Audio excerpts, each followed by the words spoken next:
গোলাপি জামা পরেছে আজকে দশমী ছেলেটি, আজকে গোলাপি জামা পরেছি, জামা পরেছি, জামা পরেছি। সুপ্রভাত বন্ধুগণ, তো সকলকে জানাচ্ছি শুভ বিজয়া দশমীর প্রীতি, শুভেচ্ছা এবং অভিনন্দন। বড়রা আমার প্রণাম নিও, আর ছোটরা আমার অনেক অনেক ভালোবাসা নিও। তো সকাল সকাল আমরা গোপুকে স্নান করিয়ে তারপরে ভোগ দিয়ে তারপরেই যাব পুষ্পাঞ্জলি দিতে। তো পুষ্পাঞ্জলি দেওয়ার জন্য সব কিছু রেডি করে ফেলেছি, যেমন হচ্ছে বেলপাতা, তার মধ্যে নাম লেখা, সব কিছুই রেডি করে নিয়েছি, শুধু পুষ্পাঞ্জলিটা দেওয়ার পালা। আর এখন ঘড়িতে ওই 7টার মতো বাজছে। আর আমার গোপুসোনা দেখো পুরো স্নান টান করে রেডি হয়ে গেছে। স্নান বলতে ওকে কম কমই স্নান করাই, বেশি না। সাথে ওকে আজকে নতুন ড্রেস পরিয়েছি। যবের থেকে পুজো স্টার্ট হয়েছে প্রত্যেক দিন ও নতুন নতুন জামা পরছে। আজকে এই পিঙ্ক কালারের জামাটা পরে আমার গোপুসোনাকে কেমন লাগছে দেখতে, সেটা অবশ্যই কমেন্ট করে জানাতে ভুলো না। সাথে দেখো বাঁশি নিয়ে বসে আছে, আর সকাল সকাল মিষ্টি লাড্ডু খাচ্ছে। আবার বিকেল বেলায় কি খায় দেখি।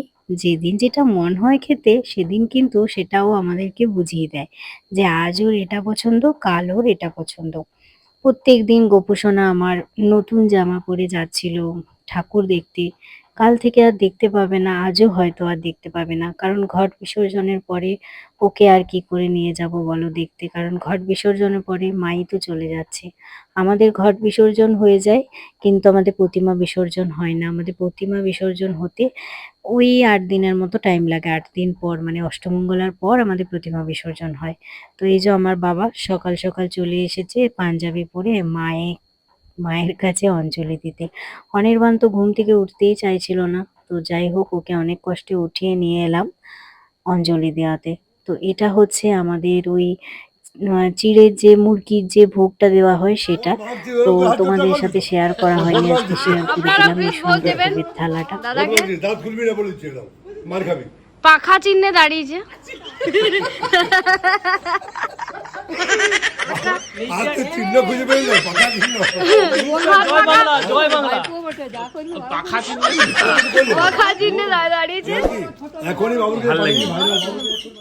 শোভনকে নিয়ে না সবাই মিলে ইয়ার্কি এরকম করতেই থাকে। তো এটা কিন্তু সিরিয়াস মুডে নিও না, এটা পুরোটাই ইয়ার্কি। তো যাই হোক বাকি সব যথারীতি করে দিলাম। আসলে পুষ্পাঞ্জলি দিতে হয় আমাদের নতুন জামা পরে, তো কুর্তিটা আমার নতুন ছিল, ওটা পরেই দিয়ে দিলাম। এত ভিড়ের মধ্যে একটু কমফোর্টেবল ফিল করি যখন কুর্তি পরে দিই। তো তারপর আবার শাড়ি পরে চলে এলাম, যেটা আমি কালকে ইয়োজাতে জগিয়েছিলাম যে শাড়িটা, সেটাই কিন্তু আজকে পরেছি। এটাই কিন্তু আমাদের এখানে নিয়ম। আর আমার এই সুন্দর সাজটা তোমাদের কেমন লাগছে কমেন্ট সেকশনে জানাতে ভুলো না, কারণ এত সকালে ঘুম থেকে উঠে এই সুন্দরভাবে রেডি হওয়াটা কম ব্যাপার না। আর এই যে শাড়িটা, এই শাড়িটা কিন্তু আমার খুবই একটা পছন্দের শাড়ি, আমার খুব ভালো লেগেছে যেদিনই এসেছিল শাড়িটা। ব্লাউজটা হচ্ছে আমার বিয়ের ব্লাউজ। তো জলদি দিয়া হোক, জলদি দিয়া হোক। আমাদের কিন্তু এখানে সকালে সিঁদুর খেলা হয়, তাই আমি আর রিমা দুজনে ভাবছি সিঁদুরটা খেলে নিই, আমি ওকে পরিয়ে দেবো আর ও আমাকে পরিয়ে দেবে। আর কি বলো তো, সিঁদুর খেলতে না আমার খুব ভালো লাগে। আগের বছর থেকে সিঁদুর খেলছি। তো আগেও খেলতাম, আগে গালে লাগাতাম আর কপালে লাগাতাম, এখন সিঁথি সিঁদুর লাগাচ্ছি, খুব ভালো লাগছে। মায়ের কাছে আমার একটাই চাওয়া, এইভাবেই যেন বছরের পর বছর আমি তোমার সামনে দাঁড়িয়ে সিঁদুর মেয়েরাই বোঝে, মানে বিশেষ করে বিয়ে হওয়া মেয়েরাই বোঝে। আর বিয়ে যাদের হয়নি তারাও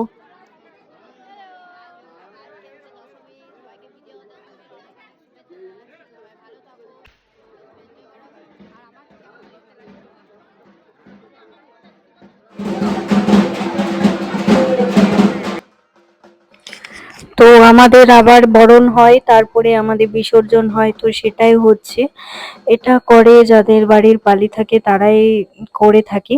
তো তারাই করছে। আর মানে যে বছর যাদের পালি থাকে, এমনিতে সবাই করতে পারে কিন্তু তারাই একটু করে, কারণ অনেক বছর পর পর পালা পায় তো সেই জন্য। চলো, আমাদের ঘট বিসর্জন হচ্ছে সপ্তমীর দিন, তোমাদেরকে দেখালাম যে ঘট আসছে, কি মজা হচ্ছে। মা দুর্গা নতুন করে পুজো হচ্ছে, নতুন করে সেজে উঠেছে, অন্যরকম সেজেছে, কত কিছু বললাম। দেখো আজকে ঘট বিসর্জন হয়ে যাচ্ছে। আর এই ঘটেই কিন্তু দেবীর আসল প্রাণ প্রতিষ্ঠা হয় বা দেবী মা আসে। তো সেই ঘট বিসর্জন মানে হচ্ছে আমাদের এখানে ধরা হয় যে বিসর্জন। তো সেদিন কিন্তু অনেক বৃষ্টি পড়ছিল সকাল থেকে, কিন্তু এই টাইমটার জন্য কিছুটা হলেও বৃষ্টিটা স্টপ ছিল। আর তখন আমরা সবাই মিলে যাচ্ছিলাম। আমাদের সামনে মানে আমাদের পিছনে একটা পুকুর আছে যেটা হচ্ছে চাপা, সেখানেই কিন্তু সমস্ত মানে সমস্ত আমাদের যা যা পুজো হয় সব প্রতিমা কিন্তু ওখানেই বিসর্জন হয়। এটাই হচ্ছে নিয়ম। মানে দুর্গা পুজো, তারপর লক্ষ্মী পুজো, কালী পুজো সব এভরিথিং সবকিছুই। আর তোমাদেরকে আমি বারবার বলছি আমার শাড়িটা কেমন লাগছে আর আমার সাজটা কেমন হয়েছে সেটা জানাবে। দেখো সবাইকার মাথায় একটা করে ছাতা দেখতে পাচ্ছ, তাও তো তখন শীত ছিল গো। তাও তো তখন আমরা বেরোতে পেরেছি, আমরা এনজয় নিজেদের মতো করতে পেরেছি। তবে এখন আর কিছুই পারছি না, কারণ এখন প্রত্যেকদিন এত পরিমাণে বৃষ্টি হচ্ছে কি বলবো। যাই হোক, মা দুর্গার অশেষ কৃপা যে পুজোর টাইমটা বৃষ্টিটা ছেড়ে গিয়েছিল আর আমরা খুব ভালোভাবে এনজয় করতে পেরেছিলাম। তো দেখো, সবাই কাদার জন্য আসেনি, না হলে আরো অনেক লোক হতো। সব লোক বলতে পারো আসেনি কাদার জন্য, ভয়ে।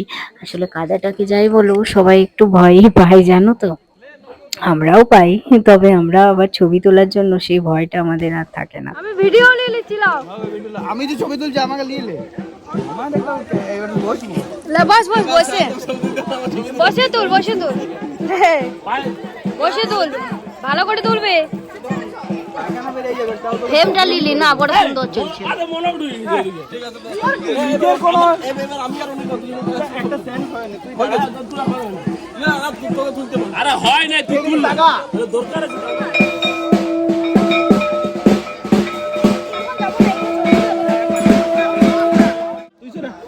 না তুই আয় দুজন একসাথে যদি চুপচাপ দাঁড়াইতে পারবি তাহলে বসে দাঁড়াবি।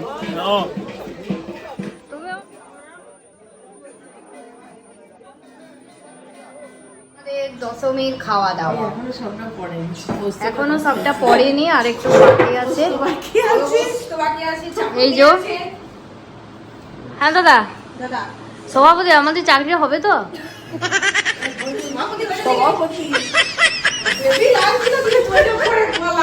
এই যে আমাদের আজকে মাংস, সভাপতি এই যে পোস্ত এসে গেছে।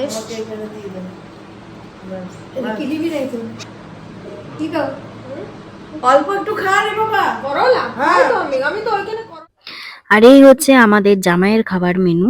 বাবারে এত কিছু আছে যে নামটা তোমাদের বলতেই পারবো না। পনির পকোড়া, পোস্ত, পনির বড়া, আলু ভাজা, করলা ভাজা, আরো কত কিছু। বাবারে এত কিছু নাম বলা যাবে না, তাও 1 মিনিটের জন্য প্লেটটা তোমাদেরকে শেয়ার করে দিলাম। এত কিছু খাবার খেয়ে আমরা বিকালে আবার বেরিয়েছি, আবার আমরা ঘুরবো, আবার আমরা ভেবেছি ডিনার করব। তো ভাবো আমাদের এনার্জি লেভেলটা ভাবো, আর আমাদের পুজোর সময় খাওয়ার লিস্টটা ভাবো। মানে পুজোতে তো আমি ভেবে এসেছিলাম যে নো ডায়েট, মানে এতদিন যে এত কষ্ট করে আমি 3 কেজি ওয়েট লুজ করেছি সেটা সব গেইন করে নেবো ভেবেছি পুজোতেই। তো যাই হোক, 4টে দিন খুব ভালোই গেল, মানে 3টে দিন খুব ভালোই গেল, আজকের দিনটাও কিন্তু ভালোই যাচ্ছে। তো আমরা সবাই মিলে এখন যাচ্ছি কোথায়? আমরা এখন সবাই মিলে যাচ্ছি মুকুটমণিপুর, কারণ আমার মা আর আমার এই যে পাশে দিদা আছে দুজনে কিন্তু দেখেনি মুকুটমণিপুর। তো সেই কারণে আমরা চলে যাচ্ছি মুকুটমণিপুর ঘুরতে। তো চলো ঘুরে আসি, আর সাথে তোমাদেরকেও নিয়ে যাই। কালকেও নিয়ে গিয়েছিলাম নবমীর দিন, আজ আবার দশমীর দিনেও তোমাদেরকে নিয়ে যাচ্ছি। তো এখানে আমরা সব ফ্যামিলি সবাই এসেছিলাম। শোভন, রিকি, তারপর দিদা, তারপর আমার মা, তারপর ছিলাম আমি, সাথে অনির্বাণও ছিল। আর এই জায়গাটায় না আমরা অনেকক্ষণ টাইম কাটিয়েছি। কালকে এসেছিলাম, কালকে মুকুটমণিপুরের অন্য একটা জায়গাতে ছিলাম, আর আজকে আবার অন্য আরেকটা জায়গাতে আছি।